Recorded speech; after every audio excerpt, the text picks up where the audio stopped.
ગીર સોમનાથમાં છેલ્લા 10 વર્ષથી રેલવે લાઇનનો વિરોધ ખેડૂતો કરી રહ્યા છે, જે હજુ પણ યથાવત.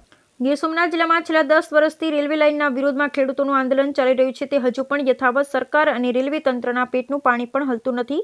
ખેડૂતો પણ આક્રમક મૂડમાં જોવા મળ્યા. ગીર સોમનાથ જિલ્લાના વેરાવળ તાલુકાના બાદલપરા ગામે સોમનાથ કોડીનાર છારા નવી ઔદ્યોગિક રેલવે લાઇનના વિરોધમાં ખેડૂતોની મીટિંગ આજરોજ મળેલ. આ મીટિંગમાં ખેડૂતોએ આ નવી ઔદ્યોગિક રેલવે લાઇનોનો જબરદસ્ત વિરોધ કર્યો અને બધા ખેડૂતો એક જ સાથે નારો જાન દેંગે જમીન નહીં દેંગે આ રેલવે લાઇનનું તારીખ 20/1/2019માં જાહેરનામું બહાર પાડ્યું હતું. બધા ખેડૂતોએ 4000 વાંધા અરજીઓ આપેલ. રેલવે મંત્રી, રેલવેના GM અને જિલ્લા કલેક્ટર સાથે મીટિંગ અને આવેદનપત્ર આપેલ છે અને ખેડૂતો માત્ર ને માત્ર આશ્વાસન આપેલ છે. ખેડૂતોની એક જ માંગ છે કે વેરાવળથી વાયા તાલાળા પ્રાચીથી કોડીનારને બ્રોડગેજમાં રૂપાંતર કરે. આમાં શાસનગીરના પર્યટન ઉદ્યોગને પણ ફાયદો થશે, જેથી આ નવી રેલવે લાઇન કેન્સલ કરી, અન્યથા ઉગ્ર આંદોલન કરીશું. આ નવી ઔદ્યોગિક રેલવે લાઇનના વિરોધમાં ખેડૂતો અને ખેડૂત આગેવાનો હજુ પણ સૂત્રાપાડા તાલુકાના વડોદરા ઝાલા ગામે મહાબળેશ્વર મહાદેવના સાનિધ્યમાં ખેડૂતોનું આંદોલન બાબતે મીટિંગ રાખેલ છે, જેમાં સાગર રબારી સહિતના ઉચ્ચ કક્ષાએથી ખેડૂતો અને હોદ્દેદારો પણ ઉપસ્થિત રહેનારા છે અને જરૂર જણાય તો ઉગ્ર આંદોલનની ચીમકી પણ ઉચ્ચારી છે. વાત કરવામાં આવે તો ખેડૂતોના મતે રેલવેના અધિકારી અને સરકાર માત્ર ને માત્ર આ વિસ્તારમાં આવેલ મસમોટી ખાનગી કંપનીઓ માટે જ કામ કરી રહી છે. આ નવી રેલવે લાઇનમાં કોઈ પેસેન્જર જવાના નથી. આ માત્ર ઔદ્યોગિક હેતુ માટે જ લાઇન નખાય છે. આમ હજારોની સંખ્યામાં ખેડૂતો ખાતા વગર થવાના છે. હવે સરકાર ખેડૂતોની લાગણી અને માંગણી તરફ કેટલું ધ્યાન કેન્દ્રિત કરે છે તે હવે જોવું રહ્યું. ભાઈ નાગેરા, હું હરણાસા ગામનો છું. સૂત્રાપાડા મારો તાલુકો છે. સર, આ એક ટ્રેન માટેના પ્રોજેક્ટ માટે અમે ભેગા થયા છે, બરાબર.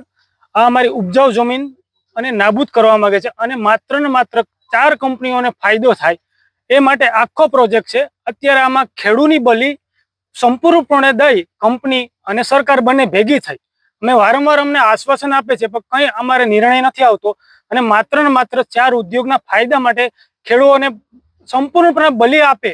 ટૂંકમાં એની જમીન નાબૂદ થઈ જાય, ખેડૂત નાબૂદ થઈ જાય, પણ કંપનીને કાંઈ ન થાય એ માટેનો એક આ પ્રોજેક્ટ છે. સર, અમારે જરૂર પડે, આ રમેશભાઈ છે, આ બધા આગેવાનો છે અને બધા ખેડૂત છે, જેમ એને યોગ્ય લાગશે, જેમ અમને ખેડૂતને માર્ગદર્શન આપશે એ પ્રમાણે અમે એક સામાન્ય આમાં અમે 90% લોકો તો અભણ છે, જેને કંઈ ખબર નથી, જે સંપૂર્ણ 100% ખેતી ઉપર અમે નિર્ભર છે. એ લોકો અમને જે રીતના અમારે માર્ગદર્શન કરશે એ પ્રમાણે અમે આગળ વધશું. 2018 સંજયભાઈ રામભાઈ, મારું ગામ સૂત્રાપાડા. વાત રહી કે કેટલા સમયથી ચાલુ છે, તો ચાલુ 2018 થી છે. જેમ આ આંદોલન તમને ખ્યાલ જ છે, તમે જ હેન્ડલ કરેલું. અને આમાં પેલા સૂત્રાપાડા, પેલા સોમનાથ થી લઈ અને કોડીનાર સુધી આ ટ્રેન જતી હતી.